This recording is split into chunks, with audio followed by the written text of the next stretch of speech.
Hi, hello. As I promised earlier, I'm here to record how the stroke that had happened. I tell you what, today it is extremely difficult for me to record these videos. I don't even feel like sitting here and doing this at all.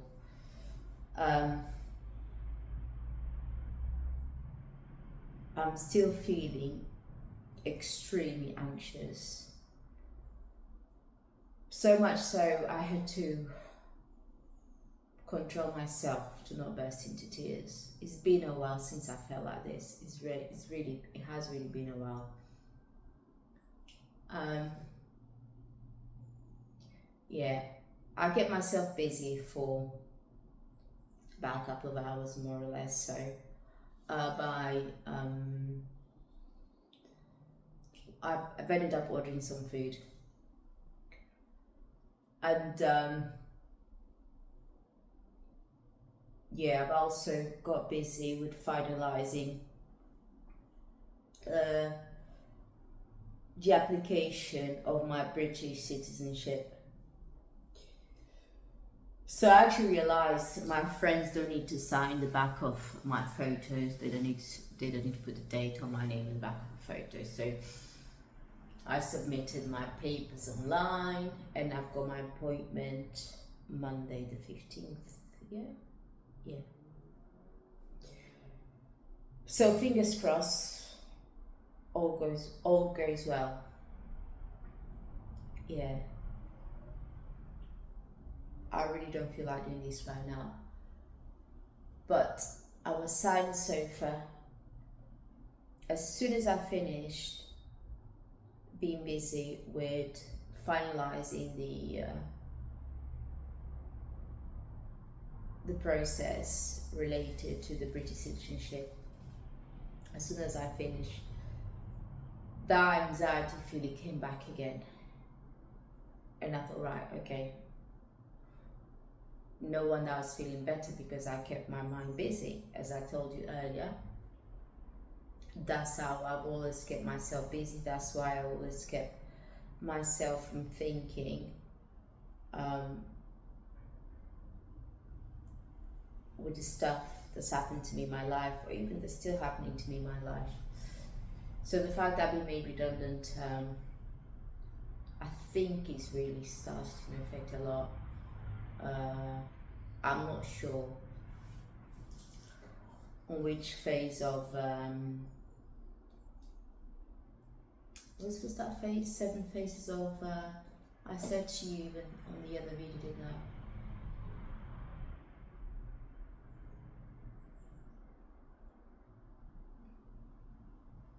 That's the problem in my mind, me having suffered the stroke. To be honest, I'm not sure whether it's my mind or also my age, because I've been told it's pretty normal. 7 phases of grief, yeah. I'm not sure which phase I am. I don't even take notice anyway. I just say as a joke, to be honest. So anyway, let's get back on track and start with the story of how, when the stroke happened. So I'm going to have to take a moment, because, as you know, I know I keep saying I'm feeling really low. I'm feeling really this level of anxiety that I'm not able to cope with. And perhaps this video may not be too long, but like I've said to you, the story of my story is going to be quite long, all the way to this date, to today, September 10th. 10th of September 2025. This is where I'm sat in my conservatory telling the story. So the stroke happened on the 27th of September 2020. that day, I remember my husband had left early in the day. He had been contacted to go offshore. Did he leave on that day or the day before? I can't remember anyway. So I remember waking up that day in the morning, all by myself at home, happy as Larry. You know, he was away. Remembering, by the way, this was around COVID, the first year COVID, and it was in the summer of COVID, the first summer of COVID. So we'd all been locked in at home, not allowed to walk. I think we perhaps only allowed to go for a walk an hour a day and go to do some shopping. No more than that. I mean, until the summer. And then summer came, the gyms opened. I'm not sure, I can't recall whether there were reduced hours or normal hours. So anyway, I woke up in the morning, got dressed, ready to go to the gym, and I went to the gym at around, let me calculate because I know what time I go back home, between 11 and 12, because as I said, gyms are open temporarily again, because I'm not sure they close again after the summer's over. I don't remember, because I wasn't even going to gyms anymore once I suffered the stroke. So I went to gym, went there for a couple of hours, you know, because when I go to gym, I like to do more than 1 hour. I haven't been to gym in a while, to be honest. Last time I'd been at the gym was in June this year. So I went to gym a couple of hours, and then as I was working, I thought, oh my God, yeah, I'm having a great time. I feel so good, you know. And I thought, oh, let me get KFC.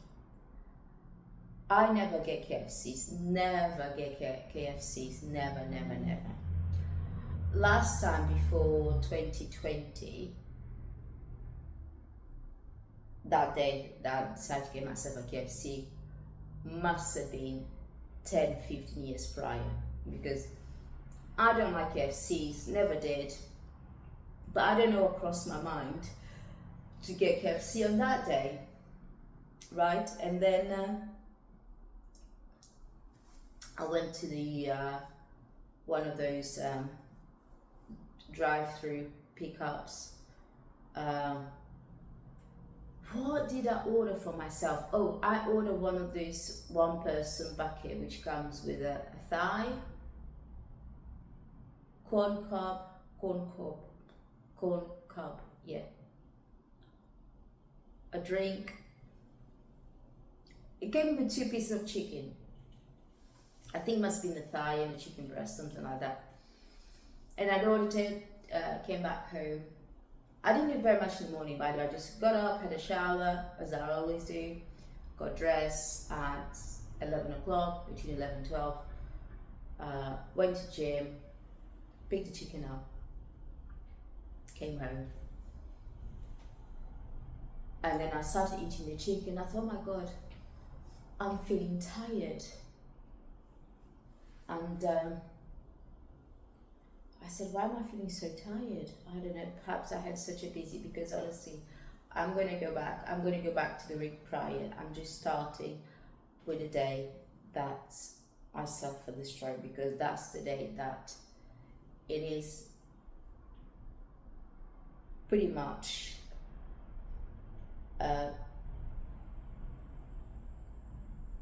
marked that whole event, the date of the stroke. Some things happened prior to that date, which I'm going to go into it later. So yeah, I went to bed. Must have been around 2:30, 3 o'clock in the afternoon. I didn't even have a shower before I went to bed because I was just so tired. Just took my clothes off and I went to bed. And then I remember me waking up and thinking, I tell you what made me wake up. It was because I needed to go to the loo, right? I need to go to the loo. I said, oh my God, it was dark outside. I remember what time it was. Yeah, because I was confused. I was trying to think what time it was. It was 9 o'clock in the evening. And no, I went to bed, 4 o'clock. That's the time I must have gone to bed. I'm a bit confused about those times. By the way, it was 5 years ago. So I don't remember the times really well. So I remember being 9 o'clock or just after 9 because the bedroom was completely dark, and because already towards the end of the summer, actually it wasn't even the end, towards the end of the summer, it was already actually first week in autumn. It was already dark at 9 o'clock. Because usually in the UK, for those who don't live in the UK, in the summer, at 9 o'clock, the sun is as bright as anything. So it's 9 o'clock, I opened my eyes, I thought, oh my God, how long have I been in bed for? It's so dark already. And then, let me see it. Yeah, so I'm just thinking which side of the bed I'm facing, which side of the wall.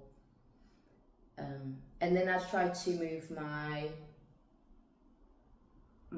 left side of my body to get out of the bed. I got my leg out, and then I was trying to get up to move my right leg. I got up. I said, where's my right leg? What's going on here? And then I looked back, and my right leg was kind of bent in a funny way. I thought, what's going on here? I must have slept in a bad position because and I must have slept in a bad position, especially I've been asleep for so long. No wonder I can't move my right leg. So I tried to pick up my right leg with both my hands, my left and my right hand. And my right arm was also somewhere, I don't know where. So I thought, oh my God, I must have slept really bad, must have slept in a funny way. That's why, of course, this happened. So anyway, for some reason I don't know how, I managed to get my right leg in the same position as my left leg, both out of bed. And I tried to get up. I just collapsed. By the way, all I'm telling you right now is quite hazy because you'll see in a bit why it's hazy. And I'm just telling you what's in my memory because there's certain things that happened and I don't remember happening. And you'll see what I mean in a bit, because if I tell you, I'm telling you things. If I tell you that means, I'm chopping the story here bits and bobs, which is going to make you feel confused, and I don't want to kill the suspense. So yes, I tried to get out of bed, collapsed on the floor, and I thought, oh my God, this is really bad. This is really terrible. And I was getting more and more desperate to go to loo. I could not, for the sake of me, get up at all. So I dragged myself to our ensuite because we're gonna ensuite in our bath in our room. I managed to drag myself to there. Drag myself with just using one side of the body because the other side wasn't working. I couldn't get into the loo, and literally I just weed on the floor, on the bathroom floor, just weeding there. And I thought, wow, this is embarrassing. By the way, the whole room was pitch black, pitch black. I just looked for a bit, this is embarrassing. Did I even manage to dry myself? I don't remember. I don't think I did, because I was in the right state of mind. I thought I was at the time. So I thought I'm gonna drag myself again to the bedroom, and then I thought just lying there looking at the ceiling, hoping that my body was going to recover sooner or later, so I could get up and get on in my life, right? But I thought, thinking a while, let me call my husband, let me call him, see how he's doing. And so I tried to reach for my phone collapsed, tried to look for it, found it, phoned the number. By the way, he hadn't, so he got to the destination where he had to go to, which was in the south of the country. And then he got put in a hotel for 24 hours because they had to do COVID tests to clear him, etc. So he still was around, so I managed to phone him. And I said, hello. He said, hi, hello, how are you, Salvia? Well, I'm going to tell my name. Hello, Salvia, how are you?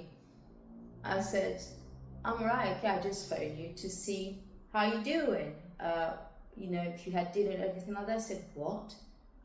What did you say? I said, well, I'm just phoning to see how you're doing. Salvia, are you drunk? By the way, at the time I didn't drink as much as I've been drinking now. Now I've been drinking every day, 1 or 2 drinks. That's at the time I didn't drink much at all. Just socially sometimes when weekends, but that's it. So he said, Salvia, are you drunk? And I know.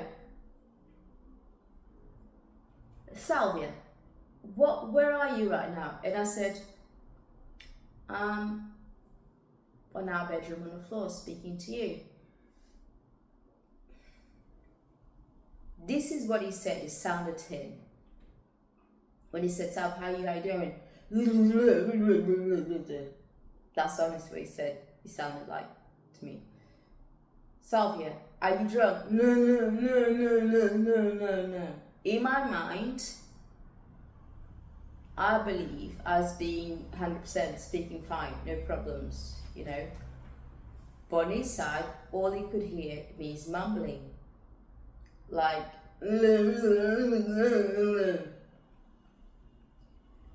and then he said, Salvia, oh my God, you've had a stroke.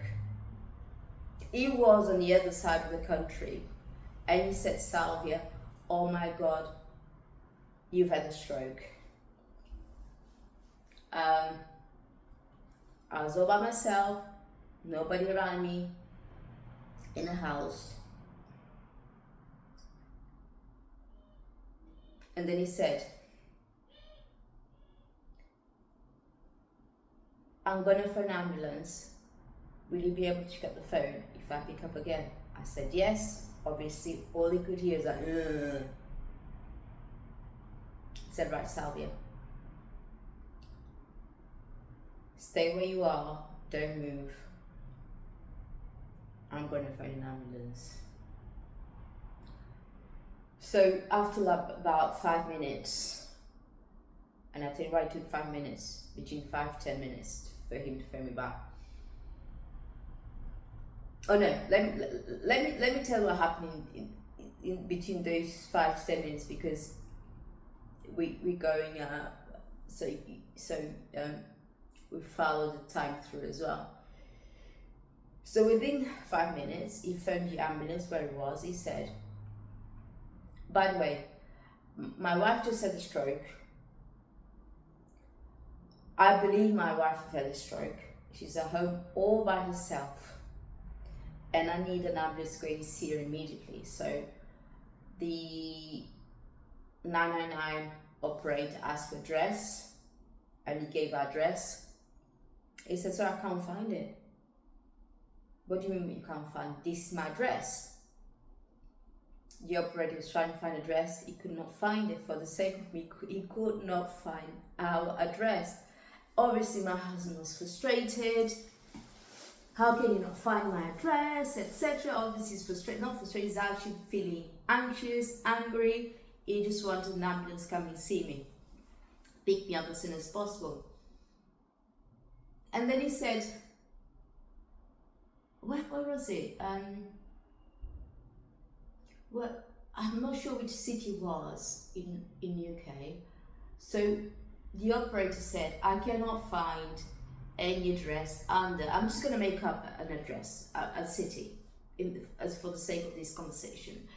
So the 999 operator said, "I cannot find the address in Hertfordshire." My husband said, "What do you mean Hertfordshire?" That was the city or the county. No, that was the county that my husband was in. There's no such as Hertfordshire. Hertfordshire is a county. "What do you mean I can't find this address in Hertfordshire?" This address, it is in Hertfordshire. It is in the. Then he mentioned the city where we live.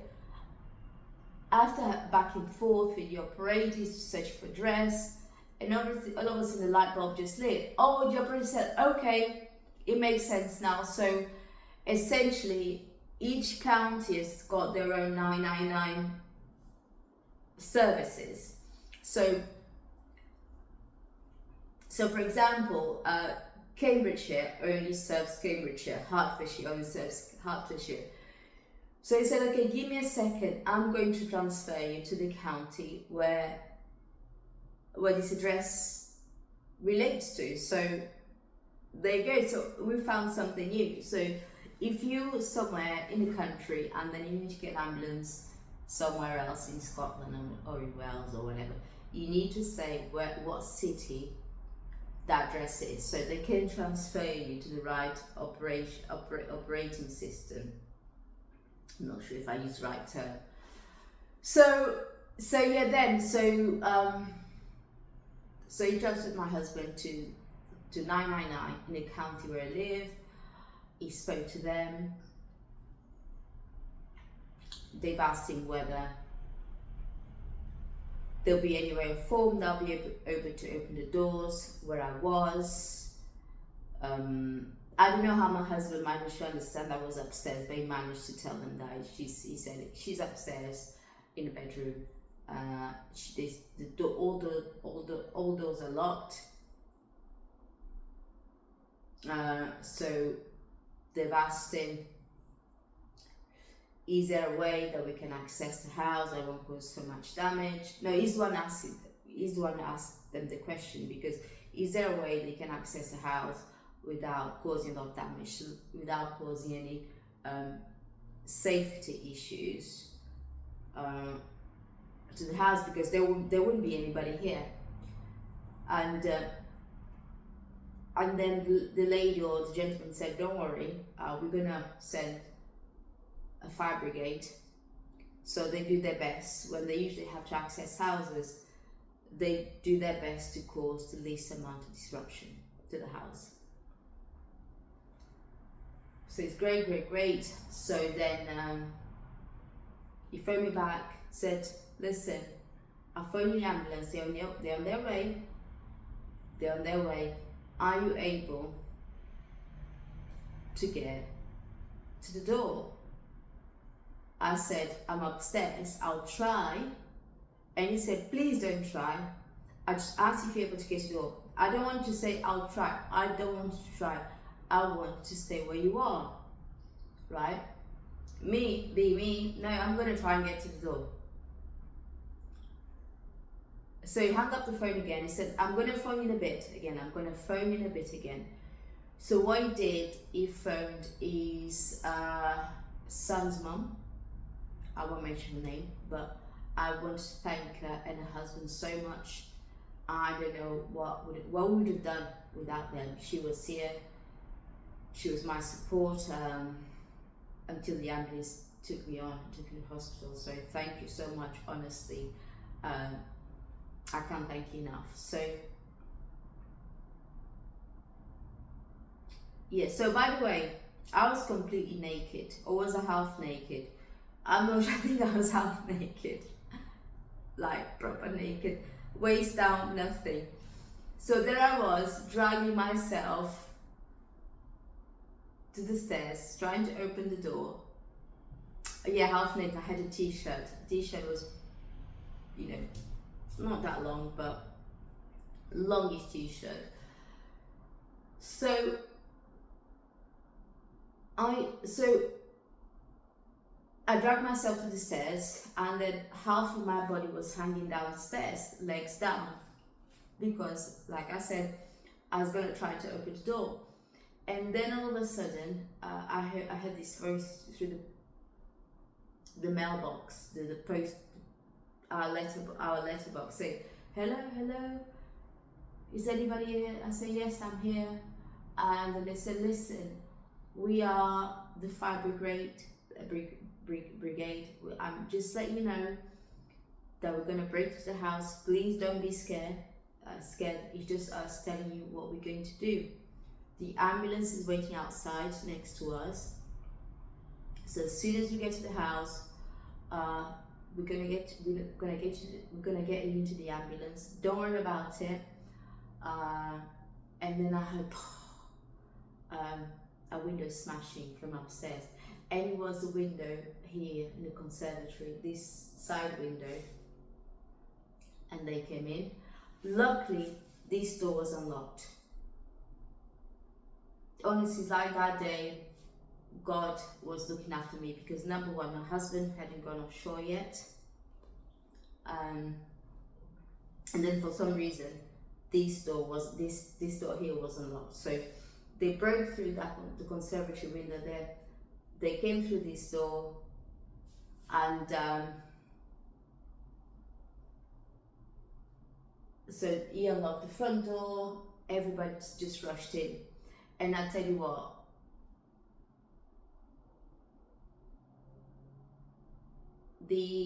some of the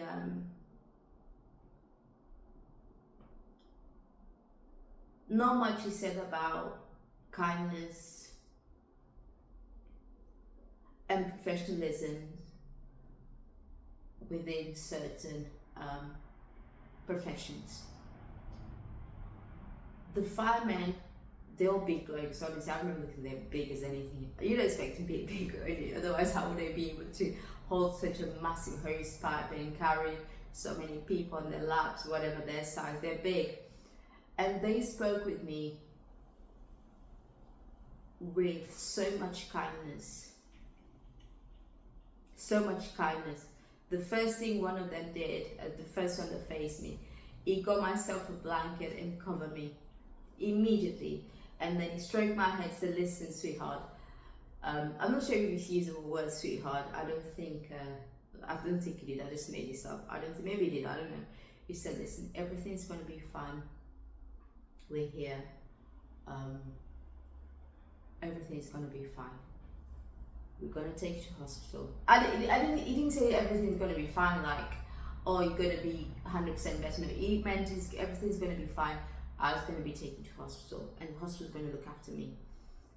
So as he's talking to me, the ambulance was getting one of those beds, the foldable beds, to get me.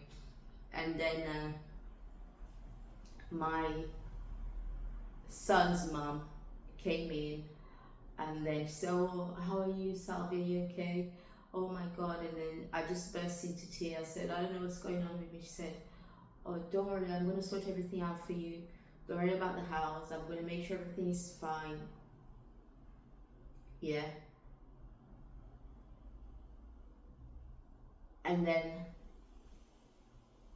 yeah, I think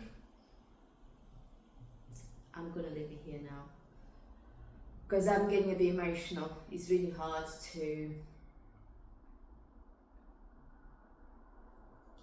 tell the full story in one go. Oof, yeah, really hard. So right then, I'll speak to you guys tomorrow. Thank you very much for listening to me once again. And again, click like and subscribe. As I've said, it's part one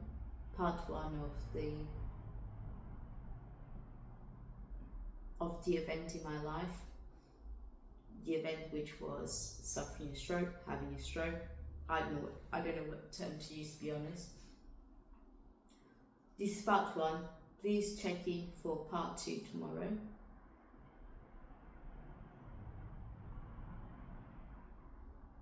Yeah, check in. I'm thinking whether I'm going to be talking about stroke tomorrow or not. It depends, see, because today I'm feeling like so bad, so I'll see how I wake up. I'll see how I'm gonna wake up tomorrow. I won't promise you like I did yesterday that I was gonna tell the story today. I kept to my promise, so, and I forced myself, so I don't want to promise anything, because yesterday I was able to go through it. Tomorrow I may not, so I don't want to make any promises, right? So yeah, I will definitely see you tomorrow. You know, if I go for a walk tomorrow, perhaps I'm going to carry on telling the story of my stroke. Depends how I feel, because there could be something else major in my mind that I want to be talking about. So yeah, we'll see how it goes anyway. Yeah. Right, if you got to the end of this video, please click like and subscribe. Even if you don't like it, click thumbs down and write in the comments. Give me some suggestions how I could improve the formatting of these videos. Whether I should be speaking louder, lower. You know, I'd really appreciate your support. And honestly, these videos have been helping me get through the days. They really have. They really have. Alright then, I'll stop chatting, I'll stop talking. Yeah, I'll see you tomorrow. Okay? Bye.